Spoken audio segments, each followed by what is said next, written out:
طريقي كي أراه يطيق.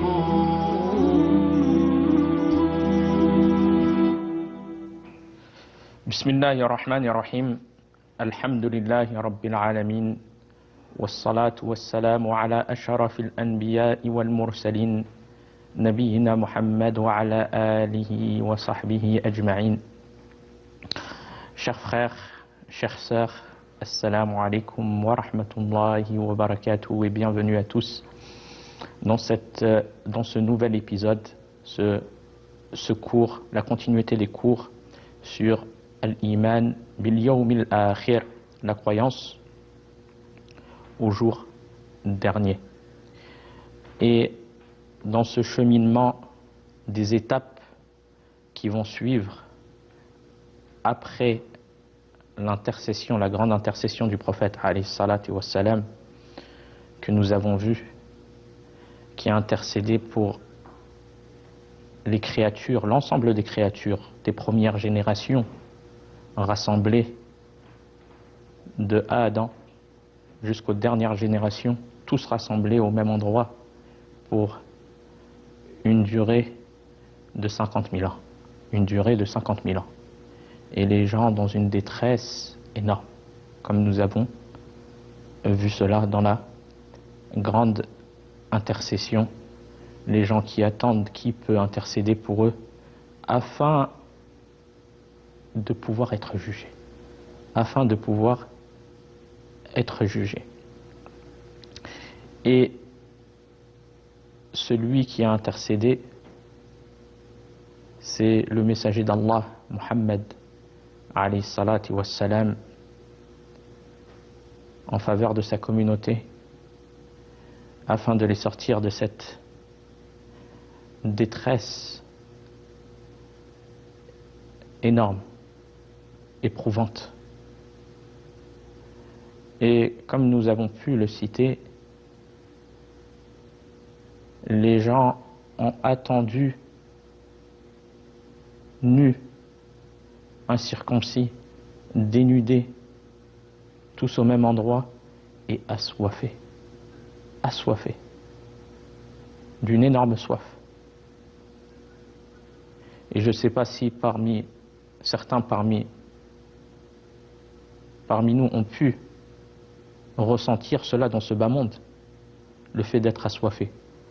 Des fois pendant peut-être un certain moment qui ne dépasse pas peut-être certaines heures, et malgré cela on sent la difficulté de cette soif.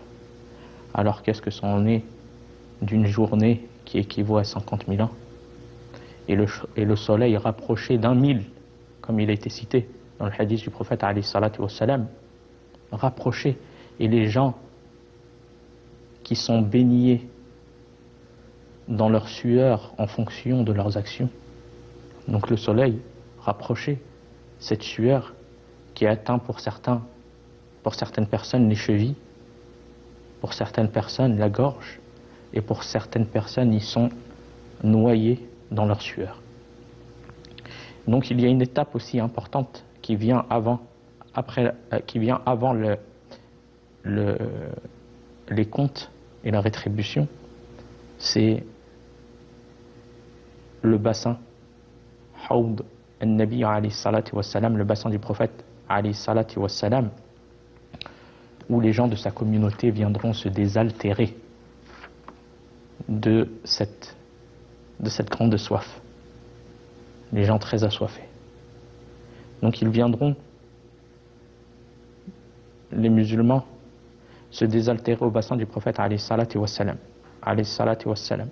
Et ce bassin, il a été caractérisé par des caractéristiques qui lui sont propres. Son eau sera plus délicieuse que le miel. Une eau plus délicieuse que le miel. Son odeur plus agréable que le musc. Et ses récipients seront aussi nombreux que les étoiles dans le ciel. Subhanallah. Et qu'est-ce qui se passera pour celui qui en boira? Pour celui qui en boira de celui-ci, n'aura plus jamais soif. Demandons à Allah subhanahu wa ta'ala qu'il fasse qu'on soit parmi ceux qui buvront de ce bassin, du bassin du prophète alayhi salatu wassalam, et qui n'auront plus jamais soif par la suite. Bien sûr, ce bassin il est alimenté par le fleuve qui a été promis au paradis, le fleuve du prophète alayhi salatu wassalam, qui lui a été accordé, comme il est venu dans la sourate Allah Azza wa Jal, Al-Kawthar. Allah Azza wa Jal, il dit Inna a'taynaka al-Kawthar, nous t'avons accordé l'abondance, c'est-à-dire un fleuve dans l'au-delà au paradis. Et le prophète sallallahu alayhi wa sallam, il a décrit cela, il l'a dit, c'est un fleuve dans le paradis que mon Seigneur m'a promis. Il s'y trouve, qu'est-ce qu'il s'y trouve? Du bien en abondance, et il y a un bassin. C'est le bassin dans lequel la communauté du prophète Mohammed sallallahu alayhi wa sallam viendra se désaltérer le jour de la résurrection. Il y a un bassin qui l'alimente, auprès duquel ma communauté me sera présentée le jour de la résurrection. Et il a décrit les récipients de ce bassin. Les récipients de ce bassin sont aussi nombreux que les étoiles. Allahu Akbar. Donc, voici concernant le bassin du prophète Mohammed sallallahu alayhi wa sallam. Bien sûr, certaines personnes seront rejetées de ce bassin et ne pourront pas y accéder, et parmi eux les mécréants. Ils n'auront pas accès. La soif, les croyants qui viennent se désaltérer, et les mécréants qui sont refoulés et qui n'ont pas accès au bassin du prophète alayhi salatu wa salam, d'où prouve l'importance de la croyance et le bienfait de la croyance en Allah et en ses messagers et au messager d'Allah sallallahu alayhi wa sallam, car c'est ce bassin qui lui sera accordé, d'où viendront se désaltérer les croyants. Donc, le fait de mécroire au prophète Mohammed sallallahu alayhi wa sallam, et de ne pas croire en lui, et de ne pas le suivre, est une cause d'être privé de ce grand bien au moment où les gens seront dans un grand besoin. Donc on demande à Allah subhanahu wa ta'ala qu'il nous fasse mourir sur cet islam et sur le suivi du prophète Mohammed sallallahu alayhi wa sallam. Et cela prouve aussi les mérites du prophète Mohammed sallallahu alayhi wa sallam. Puis par la suite, après cette intercession et ce que nous avons vu par rapport au fait que les croyants se désaltéreront du bassin du prophète Mohammed sallallahu alayhi wa sallam, nous avons la rétribution et le jugement. Et les événements qui sont importants par rapport à ce jugement, nous avons al-mizan, la balance. La balance, Allah subhanahu wa ta'ala, il dit وَنَضَعُ الْمَوَازِينَ الْقِسْطَ لِيَوْمِ الْقِيَامَةِ. Au jour de la résurrection, nous dresserons une balance juste, si bien que nul ne sera lésé, et tout sera pris en compte, fût-ce du poids d'un grain de moutarde. Regardez, tout sera pris en compte sur cette balance. Cette balance, elle est énorme. Et elle servira à peser les actions des croyants. Elle a deux plateaux qui ont été qualifiés comme étant des plateaux énormes et une balance énorme. Et on croit en cela, comme cela a été relaté dans ce verset que nous avons cité et dans d'autres versets. Donc les actions de chacun sera pesées sur cette balance. Cela, ça nous amène à quoi? Ne fût-ce le poids d'un grain de moutarde, sans qu'il ne soit pesé dans cette balance, comme bonne action et comme mauvaise action. Et comme vous le savez, nous avons 2 anges chargés d'écrire les actes de chacun d'entre nous. Un ange à la droite et un ange à la gauche. Ils écrivent les paroles et les actes, bonnes et mauvaises. Bonnes et mauvaises. Donc il n'y a rien qui n'échappe à Allah subhanahu wa ta'ala de nos actions, et chacun verra ses actions et lira ses actions comme nous allons le voir. Donc cela nous pousse, chers croyants, chères croyantes, au fait que à multiplier les bonnes actions journalièrement et à ne rien minimiser. Ne rien minimiser comme action. Ne serait-ce qu'un sourire dans le visage de ton frère, ou donner une aumône ne serait-ce que minime, car ce n'est pas la quantité, tout sera pesé. Et la sincérité envers Allah subhanahu wa ta'ala, tout cela joue dans les actions qu'on fait, qu'on accomplit. Ils ont une importance. Et ils élèvent en degré cette action, selon la sincérité du serviteur et le suivi du prophète Mohammed sallallahu alayhi wa sallam. Alors ne serait-ce que par exemple la prière du witr, le fait d'être continu dans cela. Combien on aura prié dans une année? Les prières à la mosquée pour les hommes et les prières à la maison pour les femmes, tout ça, ce sont tes œuvres journalières où il est demandé d'accomplir et de rajouter ce que la personne a pu se rajouter comme action. Et les voies des bonnes actions, elles sont nombreuses. Allah subhanahu wa ta'ala, il a fait qu'elles soient nombreuses. La lecture du Coran, le jeûne, il y en a qui arrivent à jeûner plusieurs jours dans le mois. La lecture du Coran, l'écoute des cours, tout cela, ça rentre dans ta balance de bonnes actions. La bienfaisance envers les parents, envers les proches, et autres et autres. Et si la personne, elle a commis et elle minimise aussi ses péchés journalièrement, elle augmente sa balance de bonnes actions journalièrement du mieux qu'elle peut, et elle minimise, elle diminue ses mauvaises actions, car tout sera pesé dans cette balance. Et aussi le fait que si elle a commis un péché, et qui parmi nous ne commet pas des péchés, mais comme il est venu dans le hadith du prophète sallallahu alayhi wa sallam que chaque fils d'Adam il commet des péchés, mais c'est qui est le plus méritoire? C'est celui qui se répand de ses péchés.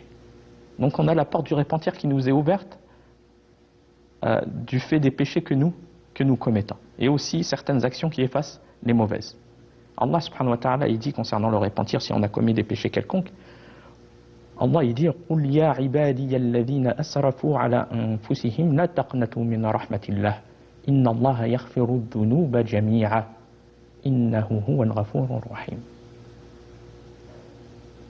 Allah il dit: ô mes serviteurs qui avez commis des excès à votre propre détriment, ne désespérez jamais de la miséricorde de votre Seigneur. Certes, Allah expie, pardonne l'ensemble des péchés. L'ensemble. Quoi que tu aies fait. Même si c'est la mécréance. Il est certes le pardonneur, le tout miséricordieux. Il est certes le pardonneur, le tout miséricordieux. C'est Allah qui appartient à la miséricorde, personne d'autre. Donc la voie du repentir elle nous est ouverte. Si on a commis des péchés, on se répand. Et on diminue ses péchés. On a la ferme intention, parmi les conditions du repentir, dans un premier temps, elle doit être véridique et sincère, et le fait de s'en arrêter, et le fait d'avoir la ferme intention de ne plus y retourner. Et Allah, il te pardonne par cela ce péché. Ça fait partie des conditions du repentir. Même si la personne, elle y revient par la suite, elle se répand de nouveau. Et ça fait partie des grandes adorations. Donc, la personne, elle multiplie les bonnes actions qui lui seront pesées dans sa balance journalièrement et elle diminue les mauvaises actions qui peuvent être une cause de sa perte. Comme nous allons le voir, Allah subhanahu wa ta'ala, il dit dans le Coran, ceux dont la balance est lourde. Yani, ta vie dans l'au-delà, tu verras que c'est la répercussion de ce que tu œuvrais dans ce bas monde. Ce que tu œuvrais dans ce bas monde, tout est lié à ta vie dans l'au-delà. Toi et tes œuvres. Chacun et nos œuvres. Ce qu'on œuvre.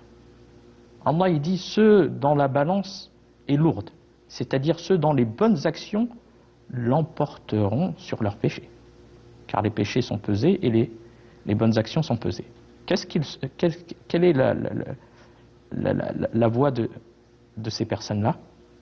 Ceux dont la balance est lourde, Allah il dit, seront les bienheureux. Ceux-là seront les bienheureux, c'est-à-dire les gagnants, ceux qui seront sauvés du feu et mériteront d'entrer au paradis. Voilà ceux dont la balance a été lourde et elle a emporté sur les mauvaises actions. Par contre, Allah il dit, et ceux dont la balance est légère, c'est-à-dire dont les péchés seront plus pesants que les bonnes actions. Quelle est la voie finale de ces personnes-là? Allah il dit, seront ceux qui ont ruiné leur propre âme, c'est-à-dire qu'ils seront perdus et seront conduits au feu, qu'Allah nous en préserve. Et Allah il dit, et ils demeureront éternellement dans l'enfer, c'est-à-dire qu'ils séjourneront dans le feu. Et ils auront un séjour dans le feu, bien sûr. La personne qui est morte sur l'unicité d'Allah, sur le tawhid, il ne restera pas éternellement en enfer. Même s'il passe par l'enfer, sa destination finale, ça sera le paradis. Par contre, la personne qui est morte mécréante, eh bien sa destination finale sera l'enfer éternel, qu'Allah nous en préserve. Donc c'est une question de balance, une question d'action, bonne action et mauvaise action. Donc cela nous pousse à ne pas minimiser ne serait-ce qu'une petite action bonne du poids d'un grain de moutarde. Ne la minimise pas. Et ne minimise pas les péchés. Ne minimise pas les péchés car on ne sait pas quelle est la balance qui va l'emporter sur l'autre. Est-ce celle des bonnes actions sur les mauvaises ou les mauvaises sur la bonne? Donc ça permet de pousser le croyant à multiplier les bonnes actions, à diminuer les péchés et à toujours être accordé au repentir et à la demande de pardon d'Allah subhanahu wa ta'ala pour les péchés que nous commettons journalièrement. Puis par la suite, toutes ces actions que nous avons œuvrées dans ce bas monde et qui auront effet et impact sur notre vie dans l'au-delà et le jour de la résurrection, c'est les livres où sont contenues les œuvres des gens. Les livres où sont contenues les œuvres des gens. Ces livres, ils recensent les œuvres que tu as œuvrées dans ce bas monde et qui seront déployées le jour des comptes. Il y est enregistré chaque acte que nous avons commis, chaque action que nous avons commis, comme bonne et mauvaise dans ce bas monde. Puis il sera déplié le jour du jugement, afin que chaque personne découvre son propre livre et prenne en connaissance ce qu'il contient. Il recevra son livre de différentes manières, soit de la main droite, et ça c'est le croyant, soit de la main gauche derrière son dos, et derrière son dos, ça c'est celui qui recevra son livre de la main gauche et derrière son dos, c'est le mécréant. Qu'Allah nous en préserve. Allah, il dit dans le Coran, est certain de recevoir, Allah il dit, est certain de recevoir leur livre de la droite. Donc comme nous l'avons cité, ce sont les croyants. Et d'autres de prendre leur livre par la gauche ou derrière leur dos. Il s'agit des mécréants, qu'Allah nous en préserve.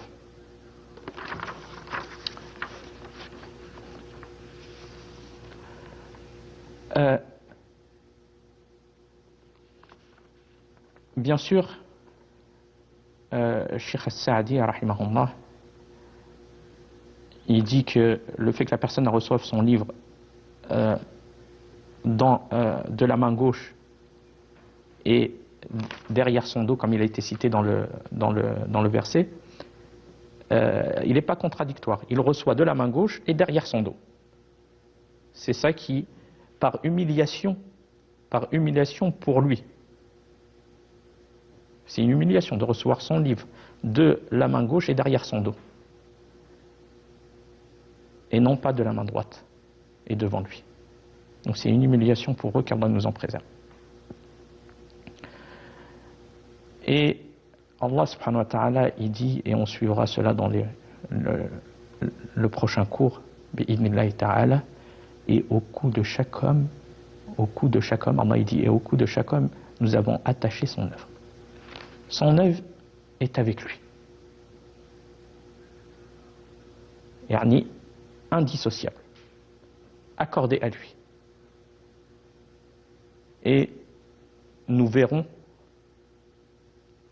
cette situation dans le prochain cours en demandant à Allah subhanahu wa ta'ala qui nous facilite cette situation où les balances des bonnes actions et des mauvaises actions seront pesées, qu'Allah alourdisse nos bonnes actions et nous pardonne nos péchés et nos excès.